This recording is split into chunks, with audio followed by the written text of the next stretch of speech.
Have you ever noticed how fast some phones lose value? A Samsung flagship might launch at $1,200, then suddenly show up on sale for $900 just a few weeks later. But with iPhones, that almost never happens. Even months after launch, Apple usually keeps the official price almost exactly the same. At first, that seems strange. Apple is one of the richest companies in the world. It could easily cut prices if it wanted to, so why doesn't it? Because for Apple, the price is part of the product. Most people think pricing is mainly about manufacturing costs. If something gets cheaper to produce, the company lowers the price. But premium brands often think differently. They care about what the price communicates. Apple isn't just selling a phone, it's selling the feeling that the phone is valuable. And that perception can disappear surprisingly fast if discounts become normal.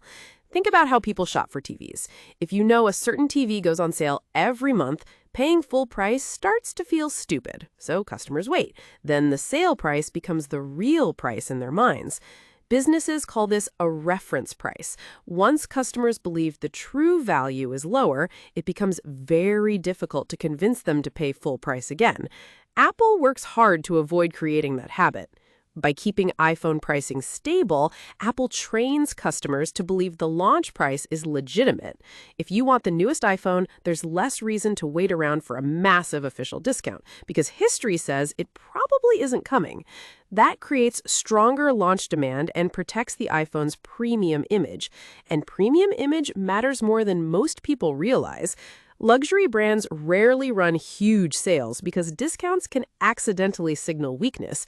If a $1,500 handbag suddenly drops to $700 a month later, customers start questioning whether it was ever worth $1,500 in the first place. Phones work similarly. If Apple launched a $1,200 iPhone and officially cut it to $800 right away, people would immediately rethink the product's value. Early buyers would feel burned. Future buyers would hesitate at launch, and the premium reputation Apple spent years building would weaken. So instead, Apple protects the price to protect the perception. There's another important reason, too: resale value. One reason people justify spending more on iPhones is because they expect to recover a good chunk of the money later. Used iPhones usually sell for much higher prices than many competing phones, and that's not an accident. Stable new prices help stabilize used prices, too. If Apple constantly slashed prices on new iPhones, the resale market would collapse much faster. Buyers would think, why pay $800 for a used iPhone if the new one will probably drop to that price soon anyway? But because Apple keeps pricing consistent, customers trust that their phone will still hold value later. That makes the expensive upfront purchase feel safer long-term. Now, you might be thinking, wait, I've definitely seen iPhone deals before. And that's true, but there's a difference between Apple lowering the official price and carriers creating promotions. A carrier might offer trade-in credits, monthly payment deals, gift cards, or discounts tied to contracts. Retailers might run holiday promotions, but in many cases, Apple itself never officially changes the iPhone's list price. That distinction matters psychologically.